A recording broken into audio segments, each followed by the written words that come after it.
Atasinga esitumanya abamu muliko mu mupiira but we tetusobola tugana kuberanga tugenda maaso na kubaganya birowoozo ko ebyennyini ebigenda maaso mu ggwanga. Amanya nze Moses Wamala buli lwakutaano tukweta ebintu by'enjawulo ebikoze amawulire mu ggwanga Uganda era nga ekibaddewo abasinga abagoberera ebyekisaawe eky'okuyimba eky'obuyimbi munnaffe oba munnammwe Joseph Mayanja abangi gwe mutegeera nga Jose Chameleone betogera yeegase ku kibiina kya Democratic Party era bamukoledde emigano n'okumwanjula bwakye bandise launch wali ku Sharing Hall Ensambya eganaga nti abadde wa President Museveni naye nga ye mukozi wa nsimbi yagendayo kukola nsimbi ebyatubonga naawe n'abeetondera n'ab'NRM ne bavaayo ne bamunenya nti kituufu yakoze nsobi DPO esambira waggulu nga Janzi naye okusambira waggulu nga Janzi kino kitegeeza ki era ani scoring oba ani afunamu banizanyo program esobi ekyo kino kyolwaleero tugenda okuttanyiza ensonga ezo zennyini okusingira ddala eya Jose Chameleone okwegatta ku DPO okuva mu National Resistance Movement ate yalangiradde nti ajja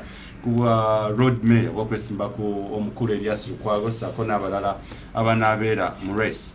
Ekirala kye tujja okutunyako ekya Sudan, Sudan eri ey'omambuka abasinga nga bamugiyita tugenda ku lwaleero tukitegeddeko nti amagye gakkiriza wagapondo se negagamba nti azwe asobola okukwasa civilians oba abantu ba bulijjo okubeera nga bakulembera eggwanga oba bateekewo gavumenti eyaabwe egenda okubeera nga etwala eggwanga lino mu maaso oluvannyuma lw'omukulu yali akalakasa eggwanga emyaka egisukira ddala mu 3 omukulu Bashir Omar el-Bashir okubeera nga yakwatibwa nga newetwogedde ali mu nkomi.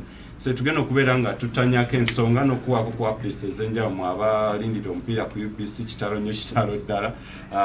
Just updates Morocco eriyo already ttale era kakati ayitawo wakati wa Uganda ne Senegal omupiira ogenda mu maaso yalina okubeera nga akwata abanaffe aba Benin. Bwekyo bigenda okubeera ndoza tunaviira wano tujja kubeera nga tukuwa the update kuba wajja kwasigadde eddakiika ntonya mu studios negatiddwako omukulu yesimbawo ku bwa Lord Mayor era essaawa naye tukigwanidde okubeera nga tumuleeta tutegeeze muyimbi munne Jose Chameleone oba Joseph Mayanja okubeera nga yavuddeyo naye ajje yegatte mu race ye anaakomawo oba taakomewo kitegeeza era kiki kyalaba abadde nnyo ne Jose Chameleone ekyo twagala tutegeere ye amumanyiiko ki abasinga mugaa nti omusajja ono yeefuula ng'erinnya bwe riri ye mutegeerako ki ono nno ye nze ne wano muyita mukadde wange Daniel Kazibe bangi mumanyi nga Mzee Ragadi negaseko buterevu mu studios saako n'omutunuzi w'ensonga Samuel Kasozi tubeera naye buli week okuba torch mu nsonga nga bwe zibadde mu ggwanga. Kantandikire wa Mzee Dan Kazibe wa Ragadi akulamuseko then tugende maaso. Nkwaniza nnyo Mzee. Zasinze ta. Obulamu bugamba buteesi. Bulungi nnyo. Obwo bulungi. Sirinamu yadde akakakanyavu. Sokola musoko bana Uganda bana. Abatulaba abataata bamama tusansi nnyo ku bano lwaleero. TV yaffe erambula ensonga. Sansi nnyo kubeera wano. Kubeera nga mutuwadde akadde okubeera nga twogera ku kigenda maaso mwezi. Okay. Nkwaniriza nnyo Mzee. Samuel Kasozi na sokola musoko bana Uganda tugende mu maaso. Kazo mulayi wa Delta TV naye nja kwebaza okweyongera okunoonya okumanya. Delta TV wano sosi ya kumanya kyova nti no basobola okukuleetera ne bamikisinga. Essaawa eno tulinera gaddi oludakati tujja kuba n'omuntu omulala tyokumanya tekukoma. So tufune mu sources ez'enjawulo tusobole okutuuka okufuna okulungamizibwa mu Buyisiraamu batera kuyita kulungamizibwa. So yebale nnyo okulaba Delta TV. Okay. Njagala katono nsoke nkuwe introduction tutegeere erinnya Jose Chameleone oba Chameleone in particular ono yani ku bino byazze akola amawulire gazze akola recently as far as politics is concerned saako ne obumu ku buyimba bwe obuyinza okuba nga bujjayo ekinyusi ky'erinnya lye lyennyini Chameleone. Yakozemu nnyo omulimu ogunywako enfuufu kuba nsoma nti bantya ndi musajja w'amaanyi. Ewamwami Museveni nagendayo napangizibwa olw'amaanyi ago ge bampa nagendayo lw'amaanyi yampita neyongere ku kigaali kyetusukuma ekikole kiguke ekyo kibeetondera mwenna.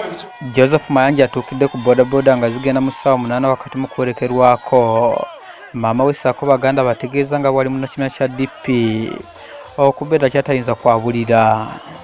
Ono ayongeddeko nti ekiseera kituuse eri abavubuka bonna mu ggwanga okukomya okwetiitirira kubanga basobola okubeera abakulembeza balungi abasobola okugasa eggwanga lyabwe. Newabutina ayanirizibwa enjo kwe baddire bweti naye obukolwa mwenda bugiyuzaliza nefukabira ku ttaka. Mbasaba bakwano bange tutindingeze siina njawulo naawe ebikunyigiriza binyigiriza mweke nyiri mwampe erinnya netutumu nenfuuka omugaso eri eggwanga njagala tukosa amaanyi ago genyiri mu kwenunula ffe ng'abantu. Chameleone ategeeza ng'obukyafu buli mu kibuga Kampala saka amateeka aganyigiriza abantu naddala abatembeeyi bwe gamuwaliza okuvuganya ku bwa Lord Mayor okubaako kyakyusa mu kibuga Kampala. Ensaawa ya Queen eyo yateekebwawo nga monument ekyokulabirako gyoyo Kampala naye Kampala n'atuma okuva ku ssaawa ya Queen paka maduuka g'abantu n'osigala nga naawe bateese olw'omusolo omupya mugenda kusasula mu ddoola nga busasula Land Road. Baganda bange omukulembeze yenna afaanana ng'abo abasajja bateesewo enkola eyo bwakuga nti ku myaka 2 tanakyakoledde omwongere emyaka 5 era akutwale ayina ekimusugwa eggwanga litalyagala. Nobert Mause Butereevu Joseph Mayanja abangi gwe mutegeera nga Jose Chameleone. Ekindeesezza ebintu tetulakikola mu programu eno naye zikira bwe twasookera ddala okukyaza Robert Kyagulanyi Ssentamu twakola ekintu kyekimu ne tumuzannyira ennyimba ze zikira zaali 3 oba 4 nga ne wetwogerera kye twamubuuza nti oba music bw'anaamutabula ne politics tamuleetera ebizibu ng'ate tulinga kye twalagula obuzibu era kati weebuli. Joseph Mayanja beefuula basi okay tubonga naawe saako n'olwa yes nyimba zibadde 3 n'amaliriza n'ebigambo ebyo nga erinnya Chameleone muzeyi bagadi Chameleone Jose Chameleone ndoza tutandikire ku bintu ebinnyini bye tulabye Jose Chameleone abantu kigwanidde okumwesiga. Sisobola bagamba kumwesiga oba butamwesiga. Abantu abalonda kivako kye balonda bwe bamala okironda ne kibafuukira ttabbo oba ne kibafuukira ekirungi. Ne politics talinga bigambo byogerwa ate akalulu tekalinga abantu kye basuubira naye nga just abantu balina okimanya nti nabagamba dda wano ku TV wano nti politics kibeera bakiyita politics obukodyo obungi omuntu bwakozesa okutuuka ku kyayagala. Politics wa Uganda alina ebintu 3 alina okweyagaliza alina obukyayi alina n'obulimba. Bonna abantu bonna babeera mu campaign bagamba bibagenda okukolera abantu bwe batuuka obikola ne basirika. Kivula nti waliwo n'omuntu omu eyajjayo n'agamba buganiza mumpaaka kisangene ndyemukko nze najja kulya. Nze nsuubira nti abantu bonna bageze mu politics olw'embeera y'ensimbi nga basuubira nti banaatuuka ku bwa MP banaatuuka ku bwa Lord Mayor banafunayo ssente naye politics ali very expensive. Ate politics ajja ku mulamwa nti oluusi obeera olina ekintu kyeyagala okukola oyagala ddala kikolera bantu naye tunosangayo abantu abagamba nti bw'onookikola bwoti mu butuufu bwakyo tujja kuba oli mubi. Kati kiringa bogamba nti oyagala kayina ba landlord abasasuza mu ddoola bwe bakunyiigira be bagagga ate bwodda ku side eno yabasasula baki babasasuza mu ddoola babagireyo ki bwe bakunyiigira nabo nabeera kiba kibi. Kati olina okunoonya something that becomes neutral. True. So politics gwe njagala okugamba tosobola kwogera muntu nti oyo mubi oba mulungi. Abantu bonna b'olabye abafuuse ba opposition leaders they have been the best friends of the government. Actually bonna babadde mu government abasinga bw'otunula ba Besigye bw'otunula ba Matembe bw'otunula the whole concept naye ekintu kiri bwe kiti abantu bakyalimbibwa nnyo bannayuganda naye nga bannayuganda bambi bantu balungi nnyo nti bakwagala kati Uganda yagenda nefuna obuzibu bwe bayita populism politics.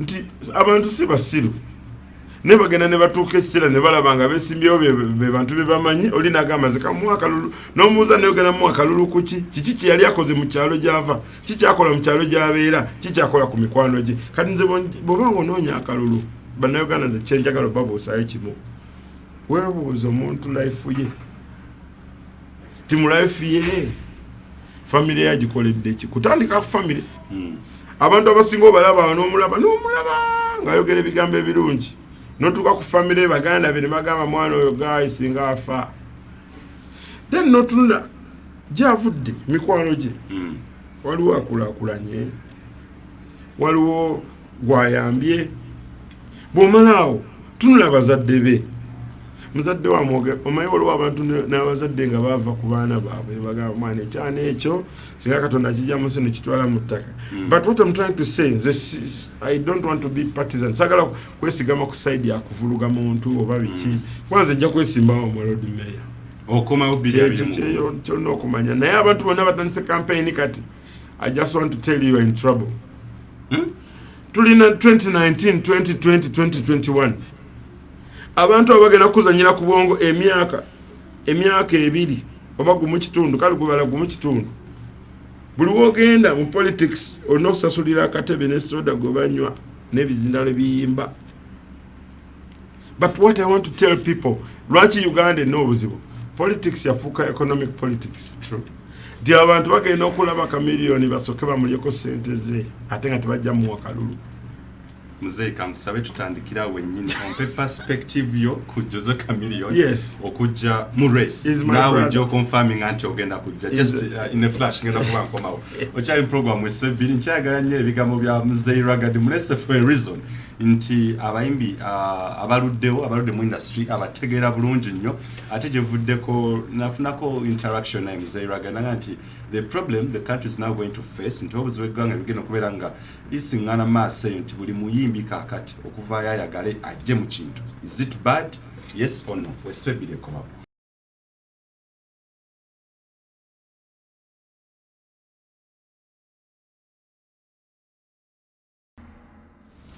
Uterevo chali program wesebira tukyakubaganya ebirowoozo ku nsonga ezibadde mu ggwanga kusinga ddala mu wiiki eno eya Democratic Party onaku mu wiiki eno yavaayo netutegeeza kati nti erese ekipya era ng'ekipya kyerese kyakubeera ng'egenda kubeera ng'eteekako eyali musajja waayo Erias Lukwago omuloodi wa Kampala ali mu ntebe kati yalonde mu mwaka 2016 nga bamuteekako ati omuntu agenda okubeera nga amuvuganya ono simulala Joseph Mayanja oba Jose Chameleone gwe tuzze tulaba bangi gwe nyumirwa ennyimba ze ez'enjawulo ng'era omuziki gwe abasinga mugwagala nnyo naye abasinga social media okusinga ddala ezitandise okubeera mukiwukira nga baga nti omusajja ono Chameleone erinnya lyokka ly'owulira yandibanga neeno agenze kubeera nga akola nsimbi oba kubeera nga asigala mu mawulire engeri gyala abayimbi banne bali ababiri beyatandika nabo Robert Kyagulanyi Ssentamu wa Bobi Wine ne Bebe Cool baludde nnyo mu mawulire abasane baga nti omusajja ono engeri gyayagala showbiz kizibu nnyo okulaba nti ababiri bali basigala nga bamutwalako the press space kati we twagala okwebuliza Jose Chameleone serious and what does this mean okubeera nga avuddeyo tubadde tumanyi musajja wa National Resistance Movement yagenda mutubonga naawe n'ayimba naye kyatubuuseeko okutugamba nti eri yali agenze kukola nsimbi president yamuyita lwalinnya lye kumuwanguza kalulu asindike ekigali kye kigende mu studios nkyalina Muzeyi Daniel Kaziwe bangi mwemanyi nga Rugard sako ne Samuel Kasozi bangi mwagalanya na ICCA via the YouTube comments nze era nafunye akadenya kuba nsoma Muzeyi Rugard kyenjagala tutegeere oludde nnyo n'omukulu ono industry ogitegeera nnyo Jose Chameleone yani when it comes to politics now who is Jose Chameleone the political side of him No, the funny thing, it is when you come political or political analysis to analyze a person. Because politics for Uganda are false. Politics for Uganda botunulira abantu bonna abalondeddwa n'ebikibe bakoledde abantu. Bobadde dango lina memory onyiga bunyizi. Nti abantu sometimes oba babeera fed up ne bagamba katumalega oyo akalulwe tutuna kyakola. But what I'm trying to tell you is, let us first analyze. Omuntu gwe tugenda okulonda yani. Omuntu gwe tugenda okulonda akola ki? Nga sibya kuwalana, sibya kupima muntu. Because our problem is, MP bangi olwaleero abali mu parliament nga tasobola na kuteesa kiteeso kizimba luzzi ku kyalo Java. Nenga MP abantu bakola ki? Bamulonda kyobola bannayuganda bambi abalonda olusagenda nagamba nze nina fed up abantu abali mu race bonna sibategera twali agenda kunnyamba then abalala n'otunula abantu balonda Lukwago sagala muvuma sagala mujerega sagala muvolonga wabiki bwe bamulonda abantu abo wansi bana bannevugira boda babatembeyi nawe kituuka ekyo kugamba nti kujja abantu abo mu makomera oba kuboogererayo talabika abamulonda bennyini ate be batalonda be balwana abantu bakole ki bawone ebizibu walawe ne byaboda byembaddeko nga nyamba boda bave mu buzibu bwe babaddemu bafuneyo ku kasente akasaako zina biki sinti nali ndi mu campaign nali ndaba ebintu bye nali njagala okukola nga ate nina a way I can do it bana abantu benfunidde sente za saako sinti njagala kalulu no abantu waliwo embeera abantu gye balimu mu Uganda ekabya amaziga naye nga abantu abakulembeze bo bagamba nze singa mmala okuvuga mu myaka gyange gineesatu kati muli ejjere ebiri ekisigadde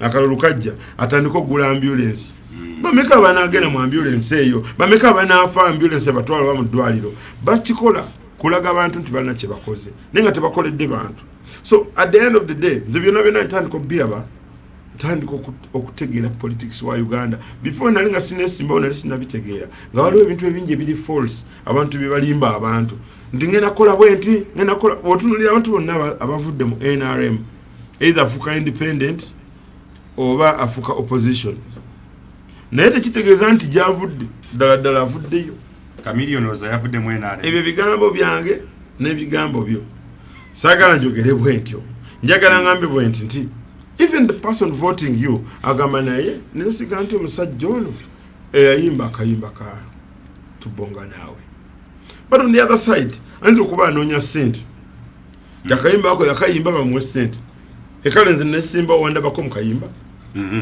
kakati because there is reality abantu tebalina amazima mwene ensi kyekiresa obuzibu omanyi lwaki ekibuga kikyankalana abantu bajja ne balonda kansala gwe basuubira nti ajja bawolereza kansala n'abula ne ku kyalo gye bamulondedde najja ne yeekweka somewhere time yakalulu beenetera okudda n'akomawo n'atandika okuwuddiisa abantu bakyusa n'ennamba z'amasimu bazikyusa atusobola kuddamu mulaba abantu abo woba ogamba ddala nti oyagala kwesimbawo lwaki otambula ne babbawunsa lwaki otambula n'abakuuma abalemesa abantu bano abakulonda okugamba nti banne tulinayo akazibu oluguudo lwaffe lwazibikidde emidumu amazzi there is a problem but the problem needs to be addressed ate tejja kubeera addressed mu nzikiza erina kuba mu light nti olwaleero olowooza abayimbi mwe wennyini mwe bantu abatuufu kati okwadressinga the problem of Ugandans abayimbi they are the best populists bwe tuba ntwogedde ku populism politics means abamanyiddwa be bagenda okulondebwa oba abamanyiddwa be bagenda okwesimbawo tomala gaveeri nga abantu tebakutegeera n'oyingira mu politics yadde ng'olina ideas ennungi kati abantu bagamba katugende nono gwe tukola ki gutumanyi naye oluusi gwe bamanyi tategeera bizibu bya bantu abamutegeera that's the problem kyobona ntugamba tukaaba obwavu twandibate tuli baavu nga tulina ba MP abayimirirawo ne bagamba nti kireese obwavu ki tunulira abantu abaali bakola special nga bavuga zimotoka zaabwe mu tawuni abaali bavuga boda ku stage tebikyaliwo kubanga waliwo Uber ne Taxify na biki kati aba Uber oba Taxify esasula akasente katono omusajja wa stage asasula sente nyingi lwaki abantu tebabeere baavu kati bw'otunula abasajja ababeera nga ba special ebintu ebinnuma bikyannuma paka olwaleero no one addresses them nti otunuulira omuntu avuga special enajja nankumbi wali ku stage abapakingawo special zaabwe mu line kati babeerawo olunaku lulamba nga tewali ababuukinzi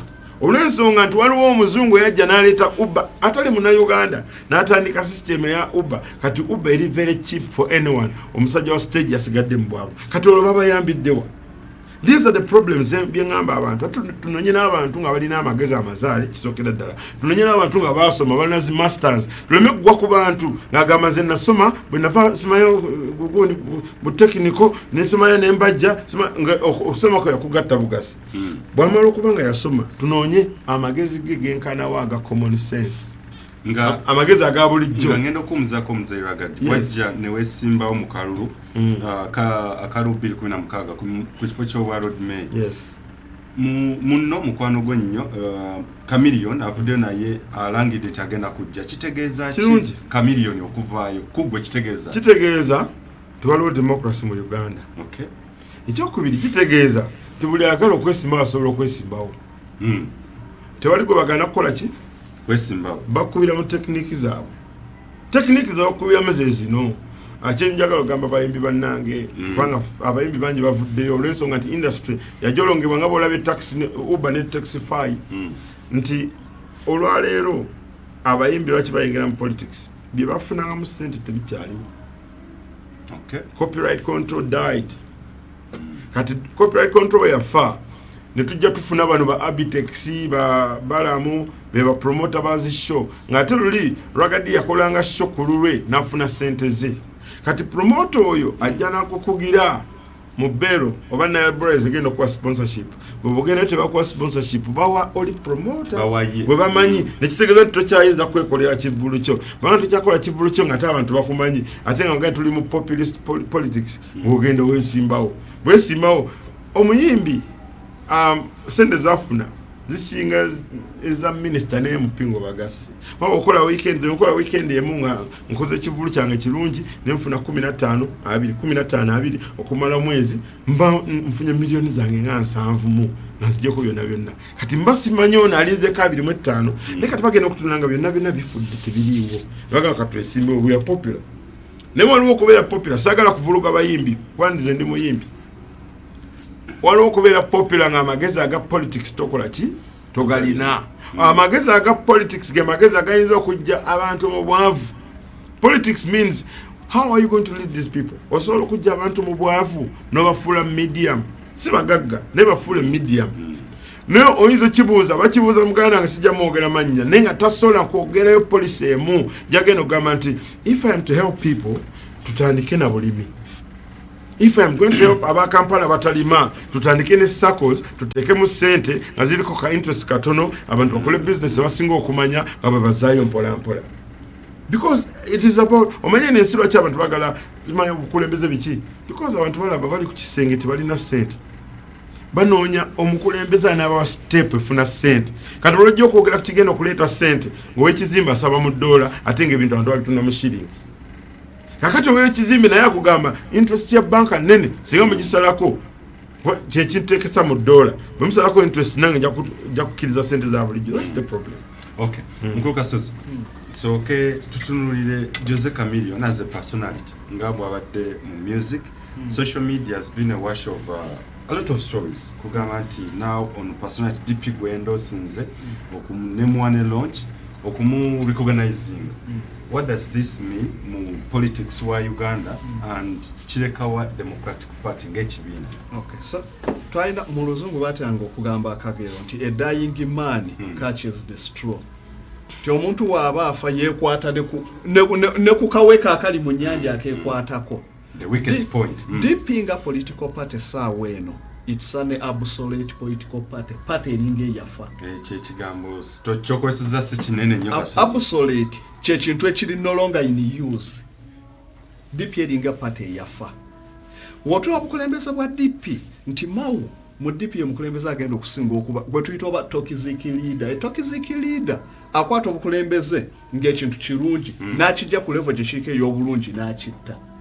DP yawukanye nnyo ku mulembe gwa mawu kati olw'okugezaako okwetaasa n'agezaako anoonya akantu akasobola okusevinga face ye kwe kurizootinga ku kamiliyoni naye nga kino ekintu DP ekikoze lwaki ti DP tekyalina future. DP party ezo zaali zirina kukoma mu myaka gya 90. Party zezisinga amawanga agasinga ezaatandikawo during independence zaakoma. In Nigeria wondola gundi National Party for Nigeria and Cameroon zaakoma zaakoma. So baali tebalina idea sobola kubasaza across the ocean tuve ku regime eno tudde ku But ANC is in existence. Ani? ANC. ANC is very recent. ANC. Igezezaako yo. Tinaye party zisinga kyekugambye. Timanga gasinga zaafa. Why? Yes, nti party zaaformingiwa esinga ku tribal basis, religious basis. So the parties zinezifa. So kati DP saawa eno eremeddwa okwerevivinga. Okola nti balizooti ze kwekyo. Chameleone ye muntu omutuufu okureviving a Democratic Party. Ekyo kye baakoledde dda kyekintu ekikyamu ennyo. Lwaki nkulaga nti kikyamu? Tosobola kuddira kati kankuwa example leero Uganda Crane. Tibali mu kusamba.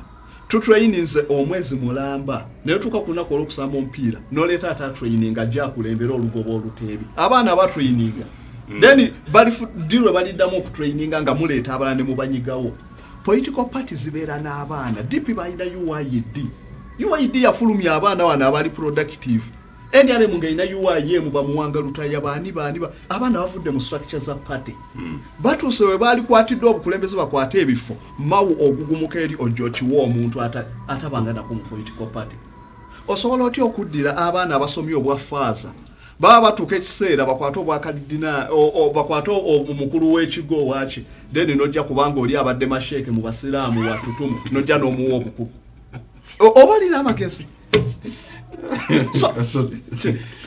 imagine the situation yeyo nga osomye obwa faaza mujja mukule mu mitendera omale mujje nga mulinya muba mutuuka ekiseera kyolwokubona abadde musiraamu w'amaanyi ng'atukuba ng'akuba okulya embiza akwogerera bubi nnyo kati akkirizo jirya kakali tukutadde okanya ne mwami Ragadi this politics of populism Ragadi ayogedde ensonga mbadde sofunangako kuba na Ragadi naye atankyusisiza dimension mbadde nina bias ku bayimbi why togamba nti naye mbadde mulinako bias era mbadde banyenda kulwanagana ne Ragadi mu studio wano naye Katonda nyabi alese taamu ngenda nga nanga atampadde foundation kwentandikiro nti Ragadi ayoge wano kyanyaga okugaa nti no eggwanga lino tulina politics waffe ebiti yafa why ti democracy manga gonna agenda okujja abantu balina okuba nga bali purified todira mwana akyakwekweya yeyambula empale n'omuwa freedom omwana oyo olina omucontrollinga naye ti President Museveni yaleeta democracy abantu netwagala nnyo democracy netukwira mu democracy azaala kye bayita populism abakulembeze abafu bajja mu bukulembeze mu politics tukiyita court tailing tino enswere yingira mu office ku boss nga naye yonna afu olwokuba boss w'amaanyi enswera nejjira kuli democracy ayingiza abakulembeze abanafu mu bukulembeze that is populism ti omukulembeze ajja olwokuba ali popular n'apiiringa ku bantu n'abasanyusa n'atyabula amazina n'ayawula n'akola ki najja kukule be bayimbi bwe badde bajjira wonna naye Ragadi ampadde ekyenjawulo nti ndabye reasoning namu populism abakulembeze abali rational second him for the seat bili abiri mugumundoza yes sinza nje okusayirawo abantu naye sofa kube nakawulira he's a rational leader reasoning nongiko njagadde kuba yimbi kakati ekizibu nekyache tufunye it's bandwagon effect abasoma economics bamanyi bayita bandwagon effect tyolokuba gundi aguze ekintu nange nsobola twakikolanganya abavubuka nti munnamu yakwananga omuwala nga mubadde mu mutya namuwanga olaba naye yamuwangudde nange nsobola ne muvayo mwena group nga mumukwana ko olwokuba oli yamuwangudde so kakati abayimbi ekyo kye baleeseeko Bobi Wine avuddeyo nange nsobola naga atasobola kudifininga linnya lye n'okuliwandiika naye avuddeyo then mukulembeze ekibwe tugenda so kyenjagala abantu bamanye Uganda tugyonoonye mu byobufuzi eriyo kye bayita kakistocracy kakistocracy kakis kigambo kya Lugreek kitegeeza worst kakistocracy kitegeeza rule by the worst obukulembeze bw'abasiru abafu odiro tyano gako jekale lukwaga ati si yabaddeko looya ate awolerezaako abamu n'oleeta kamiliyoni abayimba obunyine balinnya ku mmeeza ne bakwata empale n'oleeta oyo nvunna gyabeere meya w'ekibuga muntu alina okubanga mu America abasinga okwata ku bukulembeze alina okuba waliko governor waliko mu Senate oba meya wa New York oba Washington. Clinton yajja mu bukulembeze waliyo bali bamuyita Mario Cuomo yali meya wa New York ye yali asinga okubeera fit for the post. So kakati omuntu meya ali ku level y'okubeera ne president ngoleta kamiliyoni atainamu na idea ya politics definitely that's a kakistocracy by the worst nti kamiliyoni tinza abasinga bayinza okubanga bamujudging essaawa eno ogenda kumanya nti kamiliyoni tomorrow bencha ayinza okutula n'akyuka n'otula n'oliza ideas zaina and yes so far kuwe yavuddeyo okwogera yagambye ekisinga okumuleeta ekizibu mu Kampala kya kasasiro agenda kisolofinga ati yayogeddeko konti ngenda kikola bwenti. So batugamba nti ane idea is judged by how it works. So tunyonyola ogenda kikola otya then wobanga ogenda kikola olaba n'omuntu akwana omuwala akiri amuwayo kaswiti nga atandika omukwana tolinda kumala kumutuusa woli okomuwe ku kasasiro wache yali akikola ku kyalo kyange nze nakunganyako kasasiro tunapuruvinga tutya nti osobola n'omuntu akwana omuwala akiri okwata kaswiti n'okamuwa nogambe nchanja mugamba ko naye kano kakagende kiche yali akozeeko ko mu politics So bantu tuchita conspiracy to capture power. Naje nalimba abantu ngenda kola kyo. Lagadde kyayogeddeko. Tyowofuzi bwa wano bulimu okulimba. Nze kanyongereko n'ekira ayogedde ebintu bisatu. Kyovala lagadde mwagadde mbadde nina perspective ndakulagadde. Kanyongereko ekyakubyogedde ebisatu. Ekyonoyo politics wano ignorance. Ignorance kitegeeza ki? Lack of information, lack of knowledge. Omuntu aba ne intelligence naye nga talina kumanya. Chameleon kino kyoga direct bunda wa Bobi Wine tebalina kumanya. Ekyo kyogera. Ne bakubuuza osobola otya okukyusa eggwanga nga amanga gonna galwanira kulaba nti no bayikurizinga pa capita y'abantu na earning. Police kizo osobola okuleeta. Oyina atasobola nakuwa na police yonna. Tenyogenda kukola ki? Toyina nakyo osobola kulengera. Tikino kyensobola okukola mu philosophy batugamba what a wise sees while seated, a fool cannot see it while standing. Mu Luganda omugezi kyalaba atudde omusiru ne waba ayimiridde takirengera. Woba tusaana kulengera police gyosobola kuleeta kwongera ku national income then ojja fuga ggwanga ki. So kyenkugamba nti bano populism eyonoonye eggwanga lino. America erwanye ne populism era sofa bakugamba essaawa eno nti Trump ye omu ku bakafuga America in what I've told you a kakistocracy.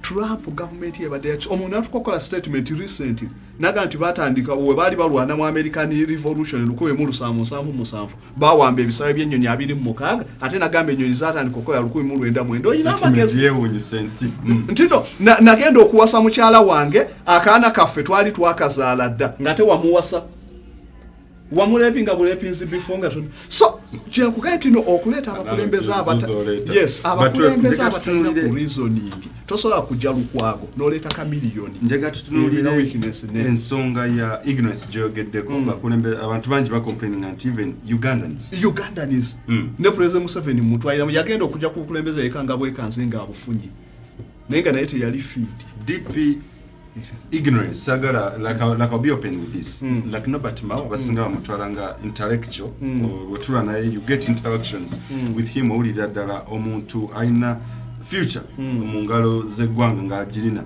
ekintu kino kyaleseewa DP okulaba nti baleeta omuntu gw'ovuluga kumpi. Anti kyakye nkugambye ekisooka ti DP abaana bagenda kwewala DP titoyina chance wosobola kuvaayo okulenti babadde abaana abato mwe bali mu DP bajje no kamiliyoni olw'okubaze bamufudde omunene mu DP. Tosobola kukola kintu ng'ekyo mu magye tino olw'okuba oli avudde mu buyeekera abaana bakubye emmundu katumuwa afuuke jeno odemoralizing abantu. Abaana babadde mu DP abamanyi nti baagala kamiliyoni yavuganyizaako ku kifo ekyo ne balaba nti alina be yasinze. Oba mu DP political party yino okuba democratic in its nature. Nti wekuba nti n'okuvuga yakuba mobilizer baveeyo abaana bataano bajje boogere tulondemu bakikoze. Then abaana obalaga nti no ne tunalwana tutya mu DP yaffe omulala ajja kufubutuka gy'avudde ajja abukwate.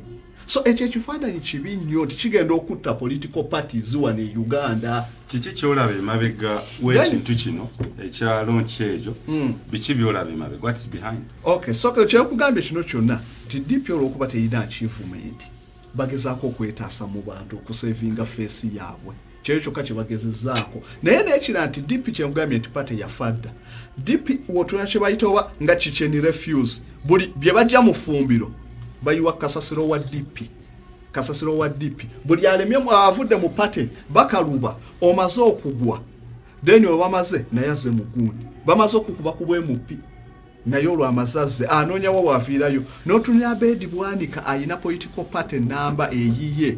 Political party ya Abedi toyinayo omuntu mulala yenna gwe wamanyaako tinali mu political party wabula obusatu bwa Abedi Bwanika naye ye political party ye.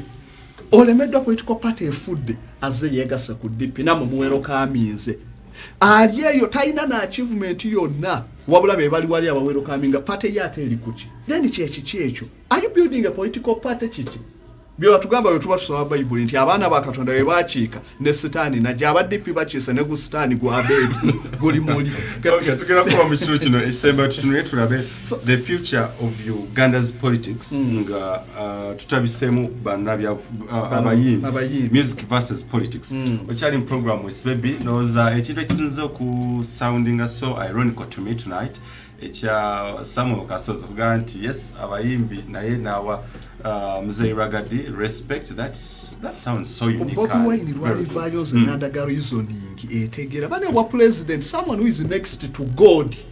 Tomalaga kiwa muntu mujja kuleta poiso onogenda okola nti sala shoti olwokuba watutumu naye aze ku ekyo kati bwe tuba tugenda politics nze ngobera nnyo politics mwala bekiri Liberia Georgia Weah because of populism bamala okulonda omuntu nga president w'ensi amalwaliro enguudo ne church n'amakanisa n'emizikiti jagala olunaku lumu katutandikira mu program esebye ekitundu ekisembayo tova.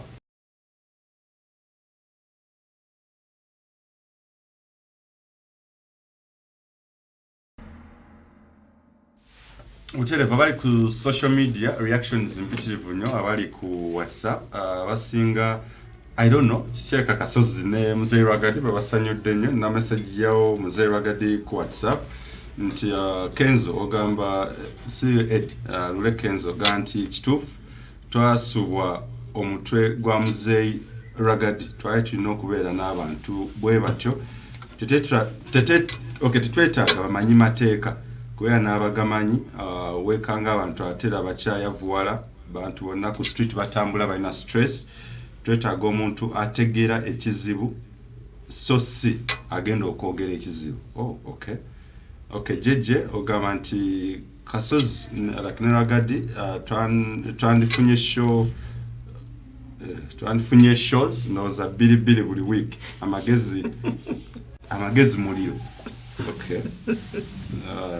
Joan Kasangati ogamba nti naye nze neewuunya ekintu kimu obwongo bwandibadde mu Kampala ate kaakati bwe baagoba Mzee Ragadi 2021 naawe. Okay. Katerega message mpitirivu nnyo Katerega kansembyo naye for this time ogamba nti yes true the politics of populism is not taking us anywhere. Nolaba Lukwago kuyita mu kibuga na banne just because of populism nakomekereza nga bantu bamugoberedde akaluna awangula naye nga talina byagenda kukyusa Dr. Tubako. Okay, abali ku Facebook ne ku WhatsApp mujasigamweza ku Twitter you can use the hashtag Let's Talk UG Politics. Nenga abalaba omupiira I think which are M0 my producer Phip, is it still the same Phip? Okay. Sadio Mane omusajja yes man asinga tumutya of course I fear that guy sikyewunya nnyo kulaba nga atuteba but tujja kulaba byonna gye binagwera there is still hope tomanya it's 90 minutes era omupiira mwetoloovu tukyali mu studios ne Mzee Ragadi abangi gwe manyi nga Daniel Kaziwe yes over the rivers ne Kasam Kasozi tunuulira nsonga he is a political analyst. Kasozi wetugendere mukuumulako badde nkubuuza wandese ekibuuzo mu ddiiro politics gyalaga kati omwaka 2021 gulinga gutandise okubeera nga gulishape oba bagushapinga dda. Robert Kyagulanyi Ssentamu owa Bobi Wine bwe yajja mu kisaawe ky'ebyobufuzi bangi ne bakakasa nti kirabika naffe tusobola buli constituency ezisinga owulira nti abasinga abayimbi baagala kujja.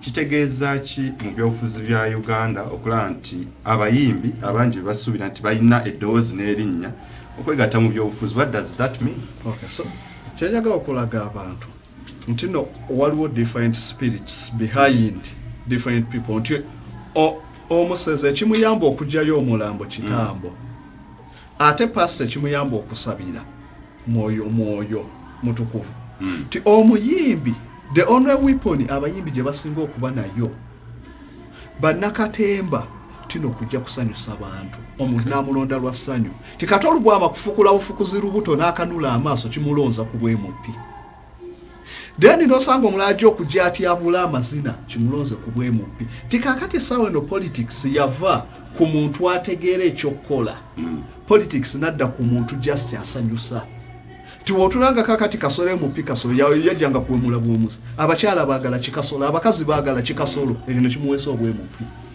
waliwo eno kamana weesonga embaale linnya lyokka nga limuweesa obwemupi so kyenkambidde tino kyekizibu kyetu kyalina Uganda democracy yagenda okujja twali tetunaba kuba processed timawanga agategeera ga America abasobodde okukola ne bafuuka ab'amaanyi baamanya nti democracy asobola okuleeta omukulembeze omunafu ne bateekawo electoral college.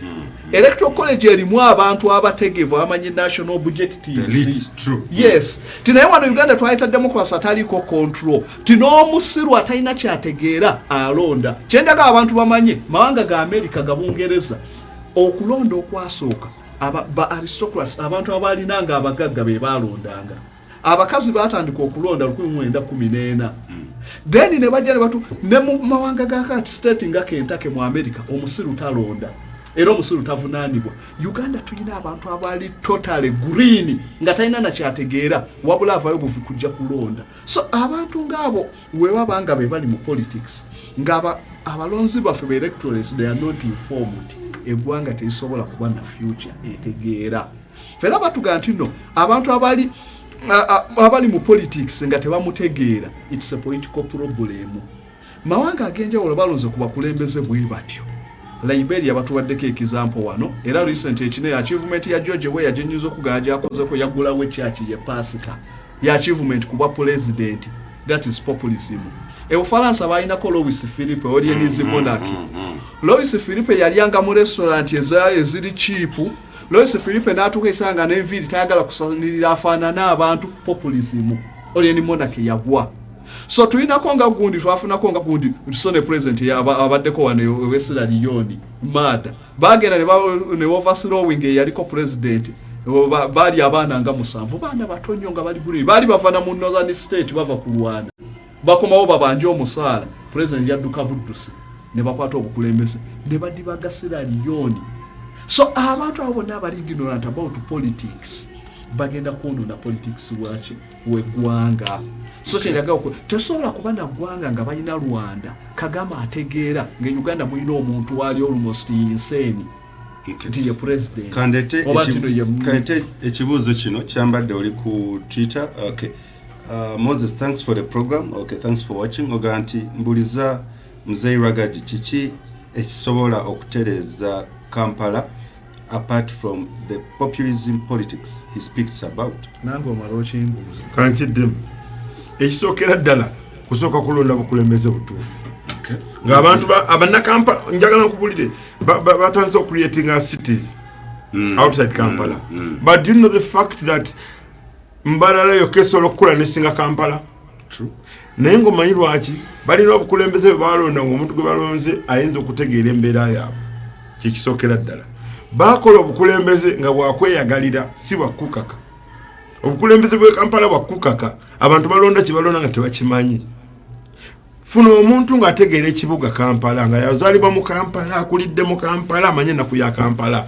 Njagala nkugamba nze bwe ntuuka ku KCCA KCCA singa nalina obuyinza osooka n'ogamba njagala kusivinga abantu bano bonna abakola wano okubira ddala kwakwata omutembeeyi. Tolina clinic gy'otaddewo eyigiriza mutembeeyi nti olina kukola bwoti nego ofuba kwata ofuba muteekako mitwalo 5 jasasula mitwalo 2 sitooka ya mitwalo 3 buli lw'omutwalo eruziira namala emyezi 6 bw'akomawo asigala gamba sagala gavumenti eno kwato namuwa system otunulira abantu usaafi akatale kakakaaga omwezi kusasula mudaala kakaaga naye abasajja beekwata dda akatale ne bwe babuuza mwe baani bakola omwo. Njagala nkugamba essaawa eno ndi mu kooti bagalawo kirabu yange wayiseewo myezi kati 3. Bantwala mu kooti mbu ebintu biwoggana ku street kwe nina kirabu kuliko kirabu 40 zonna ziwoggana music kuuma kike balina akayawulamu nti eno ewoggana nnyo okusinga eno. Nze kutwala mu kooti sinze DJ sinze kuba ebyuma nze nanyini kirabu gweyagala okutwala eduzira. Nekyenjagala okugamba abantu nti abantu lwaki bekyaye Kampala banyiye waliwo otali ogamba waliwo byo talaga bituufu. Bw'otuuka ku bisasiro ani abikuŋŋaanya tenda yagiwangula ati. Bw'otuuka ku toilet ani ali in charge. Bw'otuuka ku design y'ebizimbe buli kizimbe kirina okuba ne parking. Kati ebizimbe ebizimbibwa ebipya birina parking. Kale tugambe nti ebikadde biriwo tebirina parking yaabyo.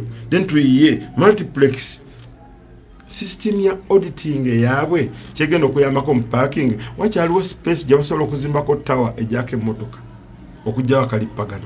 bawulira oli bwajja ngayagala creating a political problem ng'agamba njagala goba taxi zonna ndeete baasi ne pioneer baasi ziri eri Namboole zifiirayo kakati problem weri nti people become abantu bali so greedy kikisookera ddala osooka noononyeza ku mululu n'olyoka n'okebera abantu bano bagamba nti bebakulembeze mu minutes za meetings ze boogera biki okuva lwe baatandika emyaka 5 okutambula. What are they talking about? Bwe bagamba nti kati twakoze omugga twatereza omugga amazzi mwe gagenda owulira enkuba olutonnya emmotoka zijjula mu mazzi kwata abo abagamba nti bakoze ba engineer bonna bakwate bagambe nti omanyi you guys mwagambye nti kintu kimwakimaze nesente twazitaddeko waliwo akantu ke bagula wali ng'ova ku B+ awo ogenda okweta kali ka buwumbi kafa dda tekaliko natale eyakaleeta eyakaprochiwaringa mba musibi kakati lwakuba nti ffe tetulina bukambwe ne actually omukulu kyabadde ayogerako when you create too much democracy you create impunity olaba nti abantu oli akeera ku makya nayogera kyayagala okwogera naye mwakyogera tewali akiddamu tewali akigoberera n'abakulembeza abandi bagambye nti naye omusajja oyo kyayogedde lwaki tetufollowing okulaba lwaki ayogedde ekintu ekyo. No one does it. Buli omu agamba why for political reasons bonna oyogera bwoti nze for political reasons bwe natandika okuyamba ababooda bankyawa lwaki obayamba gwovuga booda yo omanyi bya booda naye bwe nabayamba okugamba nti bannaayo abantu bano babadde ne stage zaabwe nga ku stage kuliko chairman chairman bw'omugjawo n'otandika okuleeta essimu ez'akabaati zoyitako booti stage tebeerawo kitegeeza even security has failed nti kitegeeza omusajja ava eri ggulu najja n'aregisteringa nafuko wa uber nafuko wa uber tewali amanyi gy'asula kakati azze ku stage kubanga gwonyeze essimu ekulaze nti wuno akukima tomumanyi kyobola abakazi bababba obusawo bababba amasimu kyobola abantu bagenda oli akuyise buyisi ku ssimu tomanya akuyise yaani akayono nga kakugulidde ku mutwe.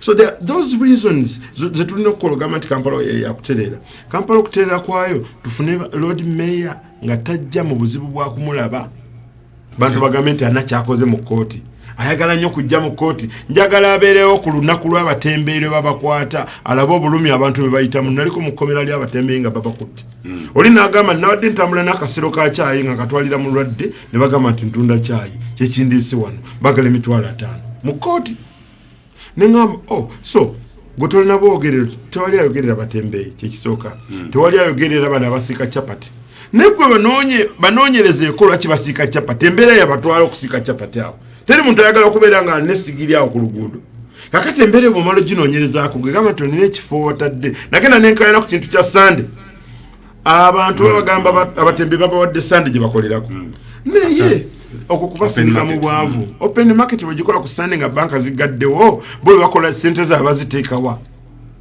ye n'abagula ku sande bakola mu gavumenti babeera mu byalo abasuubuzi bagala amaduuka babeera mu famire zaabwe kati omutembe yatunda ddi zinengamba no to create poverty eradication eri proper tugambe nti bakola obutale bw'omubuulo ng'obwomubyalo ti Wednesday abatembeeyi mwenna mweyiwe mu kisaawe Makindi kati abeere Makindi tajja kujja mu kibuga amanyi nti akatale k'omubuulo abatembeeyi bonna babeera mu kisaawe wa kati those are not created. Recently ekyogerako mukulagadi baki create nze naye nga kiriko obukwakulizo nti omuntu ali Makindi atalina waatasuka naye nga yonna division y'emu kyenjagadde okugamba nti bw'obanga oyagala okudepopulating ekibuga wegamba nti buli mutembe ku lwokusatu tebetagana kudda ku sande ku street anti abagenda okugula ebintu babeera Makindi ababyetaaga gwe biire mu Makindi mu kisaawe abantu bajje but now it is not created ate ogenda okulaba abatunda ku sande ate be balina amaduuka nze nabinoonyerezaako abalina amaduuka ate ku sande be bayiwa ebintu mu luguudo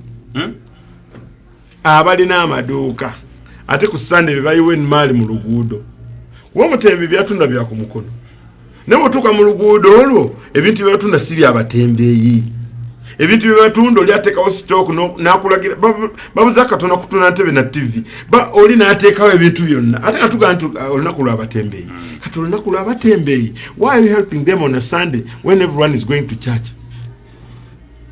Poverty has been brought by some members abagamba nti balina amagezi agayiiza bannakampala tibotunula akatale ka usaafi genda obuuze otunula akatale ka Wandegeya omuntu ya designing akatale ka Wandegeya gwali olabyeko bucha 40 nga ziri mu line emu mu kyalo gyenva yaddemu kindi wano bucha ebeera wano noyitawo distance nene nosanga bucha endala olw'ensonga the amount you buy meat is uniform. Kitegeeza tiwobeera ne kabucha wano noyitawo kuva wano paka Ekibuye nolukola kabucha akalala awo mutunda naye oteeka bucha 15 mu kifo kimu people are not going to work gwegenda onoonyereze tuke Wandegeya bwolanga bucha ziri kumu nga zirimu ennyama nja kubanga nnimba. Richard Kalyesuubula agamba nti okay tebanawulira ddoboozi lyo ku the new act oba the new bill ya landlord and the tenant.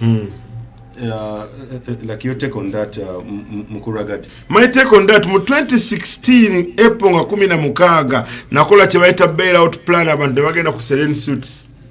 Bailout plan was a way ogamba nti abasuubuzi bonna abagagga abagamba nti bagagga bananyini bizimbe bonna bajje tuteese a bailout plan bakendeeze ku rate gye babaho interest.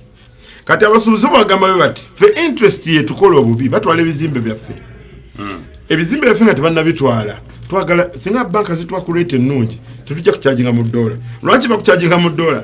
Balindako dola bwesituka olwaleero ng'omwezi tegunnaba kujja kugenda okutuuka nga waliwo ssente akeyongeddemu kekamuyamba ku interest ye kubanga tulina culture abantu abapangisa ebizimbe tebatusuka floor yakusatu gwegenda okinoonyerezeko Kampala gwanda mala kunoonyereza saagala kwogera byesimanyi abantu abapangisa first floor second floor third floor yabafere fourth floor church kakati kitegeeza ki nti floors eziri waggulu ebizimbe byonna byolaba tezikola naye te banka yokuwa loan ebala rooms z'olina okumanya sente z'olina okusasulayo buli mwezi. Kakati bo abasajja bana bazimba ebizimbe n'agamba nti kanneewole nzimbeyo n'ekirala bwe balitwala kino nsigaze kiri kati agenda okulanga byonna bigenda n'agamba kamba charging mu $, nsobole okufissaawo. So singa gavumenti egamba kwa gavumenti yandibadde eteekangawo amateeka ku kizimbe kyayo naye beteekawo etteeka ku kizimbe ky'omuntu omuntu naye agamba bannange nze nneewola sigwewola nze ku tteeka eryo navayo ne mbagamba let us look for a bailout plan. Abantu bana bewoze sente banka zabawa abnormal interest rates nti atuuka ekiseera ekizimbe tebakizimba mu lunaku lumu atuuka ekiseera nga alaba bimukutte tenants bava mu kizimbe jukira tenants lwaki bava mu bizimbe abatembe bwe beeyongera ku street nze atunda essimu ne accessories abantu ate bagula wali nga tebannagula wano kati nenva mu kizimbe bemba mu kizimbe load yasigalira landlord. Kakati we need help. So buyambe bwetwetaaga bwe buno tufune abakulembeze abamanyi nga omukulembeze abeerako musuubuzi nze nabeerako musuubuzi n'edduuka nali nsasula kasasiro nali nsasula amasannyalaze buli balubu. Kakati toyinza kuŋŋamba nti you are talking like a person bali bava ku university abo balooya najja n'afuuka akulembera Kampala nga tamanyi idea about Kasiita tamanyi idea about abantu babona okuteekayo sente teyewola nkona sente azifuna kuza misango omuntu yali yewozeeko nala banka ng'etwala ekikye amanyi problems. Okay, leka nziteewo okumukukasozi ensonga waliwo abadde abuuza ku kintu kyekimu nti how best can we deal with the politics of populism okuva mu Kampala then okomentingene ku kiri ekyokugamba nti Kampala tusobola kumukyusa tutya apart from okuyingizaawo abantu abatetegeera the politics. Okay, so kakati tutunuulire ebibuga. First of all, Uganda level gye tuliko eby'ebibuga tetujja kwegeranya n'amawanga agakulemba nti no Washington naye tutunuulire nabyo we byali bitandika policy yali etya. Wano kyenjaga okukula mawanga gonna aga developinze ebibuga obukulembeze obwalingamu tebwali democratic ekyo kuli koti tebwali democratic nti lwaki nti democracy anafu y'omukulembeze wanaleta police ragadi akyogedde wano tiwanaleta police ekwata ku b'ebizimbe be bayina sente awo omukulembeze ajja kuddiriramu nti we banatuuka okusponsoringa be basponsoringa akalulu ojja kuddiriramu wanaleta police enyiga abapangisa be balonda omukulembeze n'aba mu dayirema. So electoral politics mu bibuga bino nga biterezwa buterezwa teyali baddeyo bayina okulonda omukulembeze ali strong be basobola okuza ebibuga.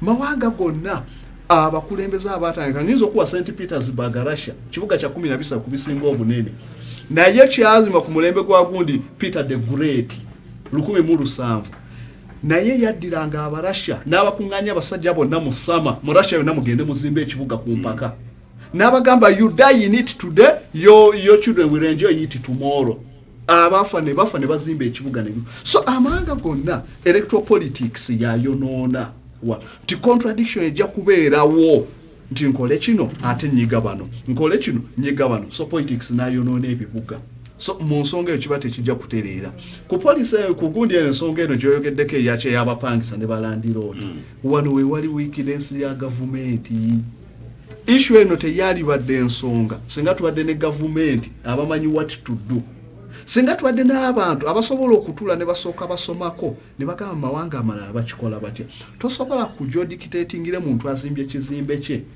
tomanyi bye natunda abamu basaddaaka n'abaana baabwe ofuna obugagga ng'ojodictatingira nti so kakakyenga nti gavumenti kyeyina okukola nze omanye ebisinga politics wange mpa solution comparative analysis nenkulaga wano bakola batya ti ekibuga nga Kampala mawanga gategera gavumenti eteekawo kye bayita housing policy gavumenti ne bafuna ekifo ne bakigazeetinga ne bazimba low cost houses abantu mwepapa so low cost houses definitely competing na bano ba private individuals abazimbye ti government singa tunafuna ati housing nga bayina bukoto ntino yalinga gundi national housing nezimba amayumba ntino arcade yayo oba rent room epangisibwa omuntu asasula emitwalo 10 omwezi nawo omugagga ozimbe uwonge uwo rumu yemu basasula 25 tebajja kujja uwo bajja genda mu za government definitely ojja kubeera forced okusala ki emiwendo so market price ejja kwedetermininga yoka depending on the supply and demand bajja kudemandinga aga government bafe mu g'abantu so government okendeza ku cost eya rent government yalibadde yenyigira mu planning y'ebibuga ne bazimba ebibuga ebisobola okubeera affordable ku bantu abawansi ndakike mungatumba mba mzee wa gadi bubaka kibo osigalira okuwa oba bosigaza okuwa muganda ogwe mugeno beda go choko family tugabe na MRS Jose Chameleon case Dr. Yechusiza ku kifo kyo road mayor mwaka 2020 mugumu nano sagade nyamu amagezi kwa abagezi era yake wadenga agendo kwesimba njagadde just aberenga atunulire ebintu nga mukaga ekisokera ddala atulende mu DPG agenze waliyo Latif Sebagala agenda kwesima mu kifo kye kimwe era yogera dakyagenda okukola waliyo n'abalala bangi abatannayogera kubanga abantu abagenzi abamanyi politics watambula tebannayogera kubanga batunulidde omanyi bya Uganda bya wave njagala kugamba ekintu ky'abantu boogera deep and boogera people power nechi confusing omanyi waliwo akatogo bokwata akatogo omanyi bagamba nti enkoko ya bait bagifumba akatogo bokwata akatogo k'ebijjanja n'otekamu enkoko akawa kavudde mu katogo kakati kuba otuna politics abantu bano gwe baliko otunulya ddala nga some things are difficult to explain n'omuntu omutegeera kikuzibu wali oba kitegeera togamba nti ono yagambye bw'ati ate ono agambye bw'ati njagala nkuwa example nti bolaba nga bakola coalition like they come up together olabira ddala nga there is a mess of selfishness eriwo nti Mao agenda kwesimbawo nga president Besigye esimbewo nga president Abedi Wanika ayagala nga president but what they do to you they come together ne babeera nga containing a momentum eraga nti bali ku TV eraga nti bali mawulire when it comes to that final day nga bagamba kati ono gundi ali wati message yange to Chameleon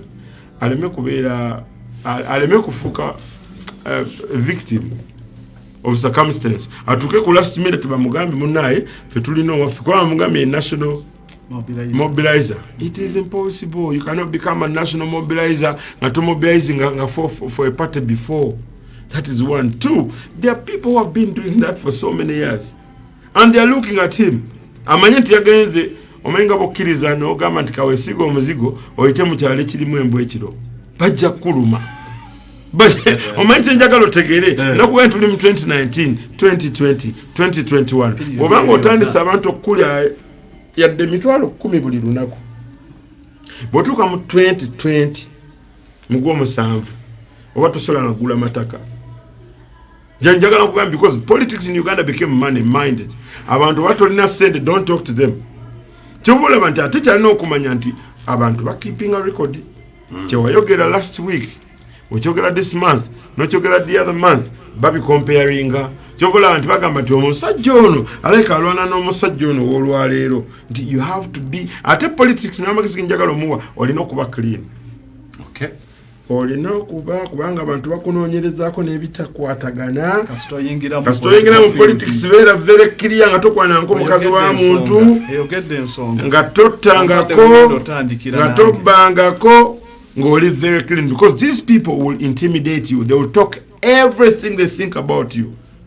Kato politics ono akujja ku mulamwa ogw'ebintu by'omanyidde okufunamu ssente. Nze nno nagenda mu politics nga nnyimba nkola business zange ne mba simbye ndya ne mba sikoze business zange ndya naye what I wanted to tell people that omanyi ogenda mu politics nasasira Bobi Wine bweyatandika politics olaba Busabala ne baggalawo biki kati njagala kuga nti ekintu kyamanyidde nti kyafunamu ssente basooka ne bagamba nti tobigatta bw'oba oyagala kikole kulwakyo ne bw'ona obiga tojja kufuna obuzibu omusajja ajja kujja ng'oyagala kukola kyo ate ng'oyagala kuyisaako ku bubaka banne njagala muno abayaye nga bagamba nedda ssebo wano ojja kuyimba buyimbi wano osusizza ekivulu tekijja kubaawo so obubaka bwemuweereza n'ebigambo bikendeeze ebigambo byayogera eri abantu kubanga ebigambo byetwogera byonna ku mpewo bisigala ku archives. Ebigambo byetwogera nga tulina abantu abakuŋŋaanye bayinza okustudia n'oyogerayo ekigambo ne kisukkirira walaba omwami bajjo ekyamutuukako sometimes there are some things nga tuli angered like tulina obusungwe abazungu bakita vex ng'olaba ddala waliwo cross mu mutwe gwo waliwo ekyalina kwogera ndoza obubaka bufunye bulungi nyomusayi bagaji kasozi mu bufunzi your final take njagala okuwa obubaka bw'obusembayo abantu babiri the party DP saako ne Jose Chameleone. So kakati ewa Chameleone wo obubaka bwenzija okumuwa nti batugamba in a political farmland you have to mind where you put your feet. Oyinza okulinnya mu trap alowooza omuzimu gwa Kalamagisi gwe gumulondoola kyenjo kugamba nti wekibanga olinako ebbala eryo nti ason omuntu najja okwokya ate yina amaizi nga yeyoyokyeza poliisi yaggala bugazi musango ogwo era kyamuyambako oluyimba lwatubonga naawe ne bakibikkako kigenda kuvayo. Politics is the art of the possible. Then kakati aba DP kyenjo okubagamba nti no bayina okumanya nti no political party erina okubuildinga abaana tojja kuleeta baana ababadde batoba ne party onyigeyo abantu bo bave eno bajje batandika okufunamu odire Chameleone omufuule mobilizer ng'abaana abaze bamanya ideology ya party bali awo eyo danger nene ku political party. Musagende butanonyo tuna Lakragadi Jose Chameleone omulodi Salongerias Lukwago eri tumwine tumukunde banji nnyo ndozo maze okufuna decision yo kasozi lwakwasi nawulira kubalala reasoning zaabwe so nawulira kubalala nja kusobola okujajinga naye sofa Rakadi ye mukiza reasoning na mu kusinga kuba no ipapula yembadde mu zero Rakadi ko yanza nnyo kunega tako so tujja kuberanga no program SB tujidamu wa ekyo kijja kuya kyabalaza obo remand nafunyemu embozi yakafone Professor Samuel Kaziwe Dr. oyo yade yakava Netherlands yes bingi nyo byayogedde still on the same thing okulaba kuba touch mu politics so yefuzi bya Africa bamunyumira ku CBS ngena kuya na for 1 hour tutegere ddala biki byalina okwogera ku nsonga ezenjawe zigenda amaso mu ggwanga saako ne international relations eri Sudan ne enkwatagana za China ne Uganda. Abanyumirwa omupiira yes Dennis Onyango Masinde era akoze byaterera bulijjo okukola service penalty ya Sadio Mane ne kyongero kakasa nti Uganda tukyali mu kintu however zili dakika 72 tukyali na yesu it's just 90 minutes that we know kubeera nga tukiza tero omupiira gwa round so tubereyo ko ne Sadio Mane omundi guno yakamisingana za African Cup of Nations omundi guno 2 penalties so ekimuwanyise nnyo ezokwesanga n'ebimuntu abikola bulungi tusigale ku mikuto gya Twitter ne Facebook Dota TV Uganda ngoberera ku Moses Ross Wamala ojja kubeera ng'ofuna bulungi nnyo ne Westbaby live kumanya ojja kuwa insights zonna obaka tubufuna butereevu nnyo nja era mbebaliza ddala bali manga agenjala okufollowing a program namwe abadde ku live stream namwe badde basobola okuweereza ebibuzo ku Twitter Insta Facebook ne WhatsApp atakumi na mpera bankumire sawa sajja kabaka wanga